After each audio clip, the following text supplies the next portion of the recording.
If you look at a map of the United States, your eyes naturally drift to the center, to the sprawling plains, the bustling cities of the East, or the golden coasts of the West.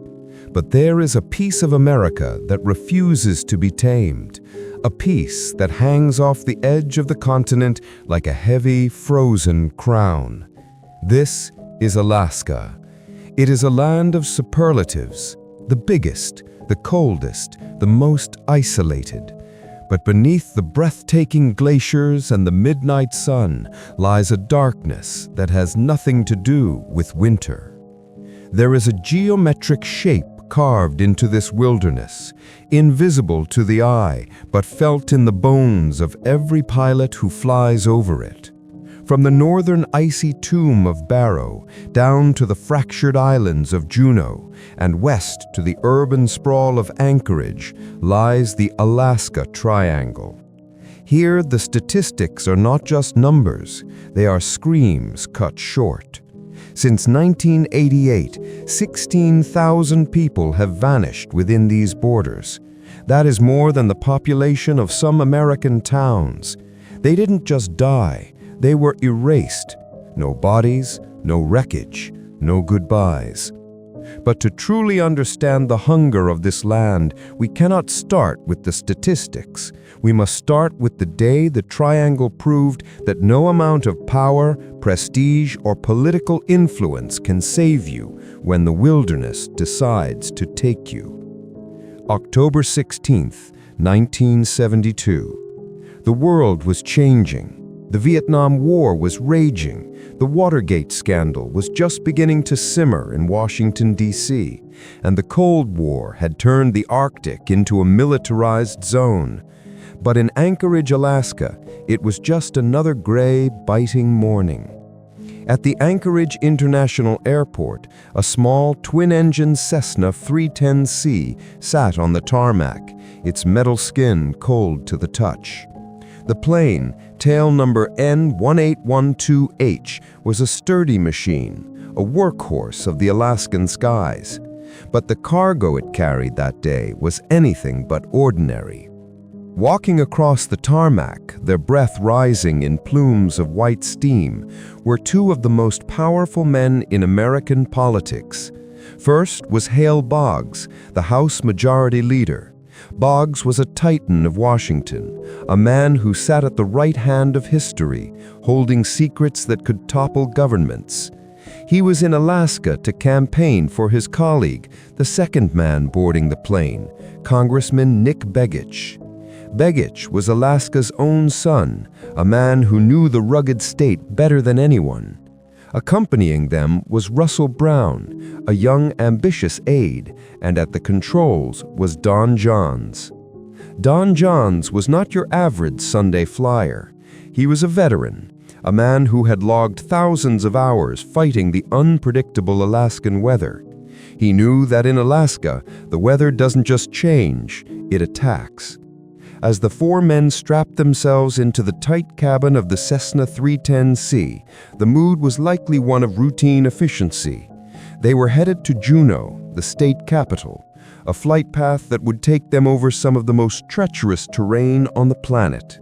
The engines coughed, the propellers spun into a blur, and the Cessna 310 roared down the runway, lifting heavily into the slate-gray sky. It was 9 a.m. They were expected in Juneau by early afternoon. They would never arrive. As the plane climbed, it entered the gateway to the Alaska Triangle. The route from Anchorage to Juneau requires navigating Portage Pass, a narrow corridor through the mountains that acts like a funnel for high winds and blinding fog. Pilots call it the Jaws. On that day, the Jaws were closing. The weather reports had been marginal, ice fog, low visibility, and turbulence that could snap a small plane's wings like matchsticks. But Don Johns was confident, perhaps too confident. He had flown in worse. He radioed in his flight plan. The tower acknowledged. The radio clicked off. And that was it. There was no Mayday, No panicked shout about engine failure, no description of a strange light in the sky or a sudden downdraft. The silence that followed wasn't just a lack of noise, it was a heavy, suffocating blanket. When the plane failed to land in Juneau, a ripple of unease turned into a tidal wave of panic. This wasn't a lost tourist or a solitary hunter. This was the majority leader of the United States House of Representatives. The phone lines between Alaska and Washington, D.C. lit up. The order came down directly from the highest levels of government.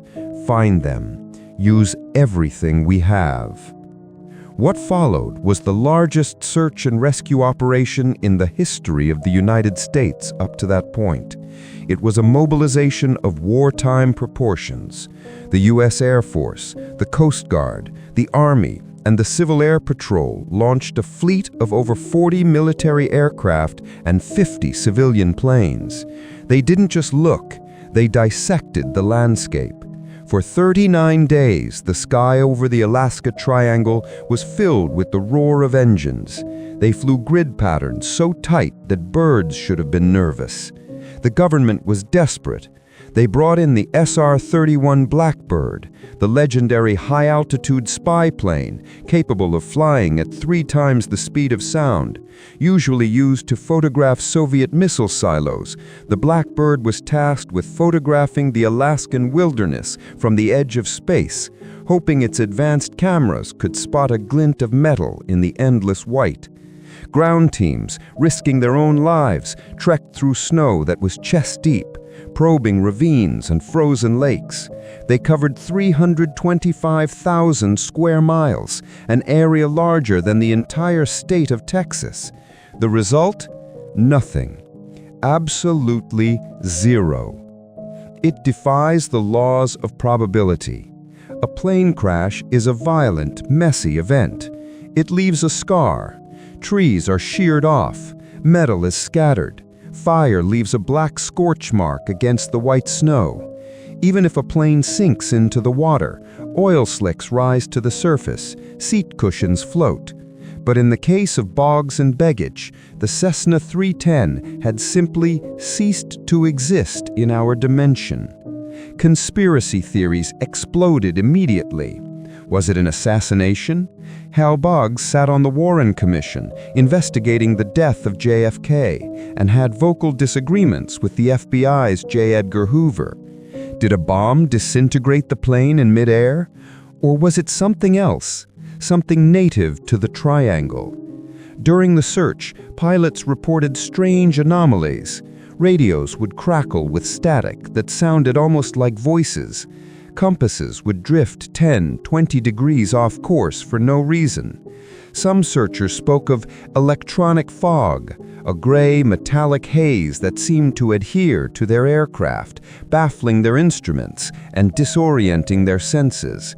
They were looking for a lost plane, but they felt like they were being watched by the landscape itself. The disappearance of Hal Boggs and Nick Begich forced the United States to rewrite its aviation laws. It is because of this tragedy that emergency locator transmitters became mandatory in all U.S. aircraft. The government tried to legislate safety into the wilderness, but the Alaska Triangle does not obey the laws of Congress.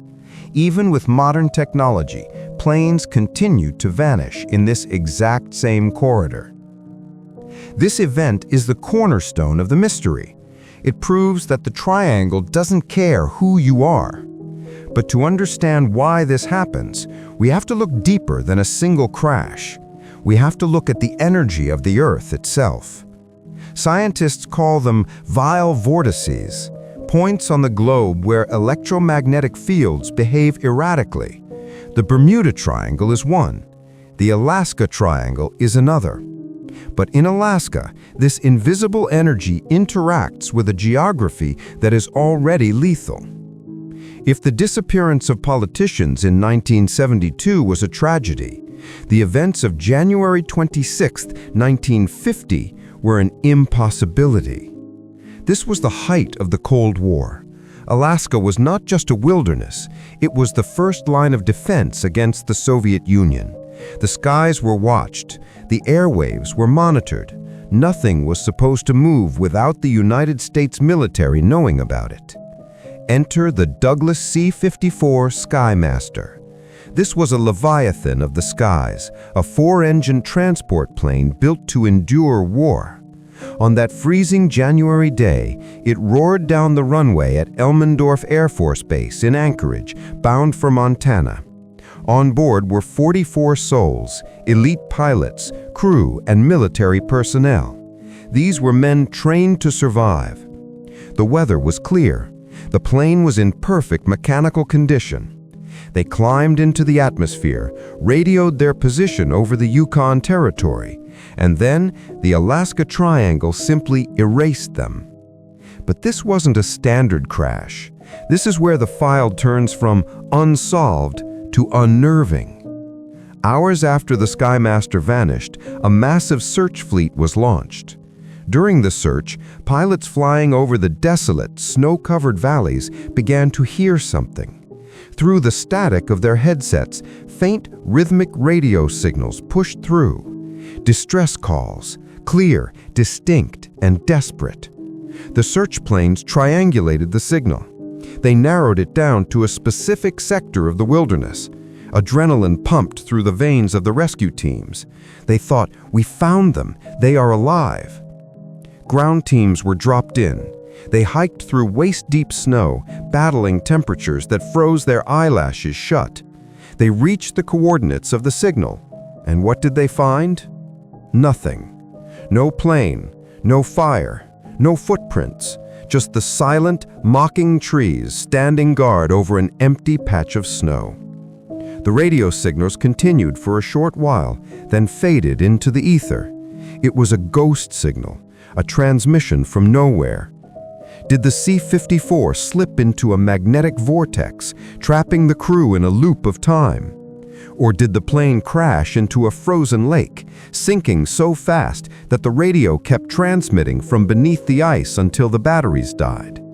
To this day, the C-54 Skymaster and its 44 men remain missing, one of the largest groups of military personnel to ever vanish on American soil. The military blames the weather. Scientists blame the magnetosphere. But if you walk into the Tlingit villages or sit by the fire with the Shimsean elders, they will tell you that the white man's science is looking in the wrong direction. They don't look up at the sky. They look into the shadows of the woods. They know that the Alaska Triangle is not empty. It is inhabited. For thousands of years, the indigenous people of this region have passed down a warning. Beware the Kushtaka.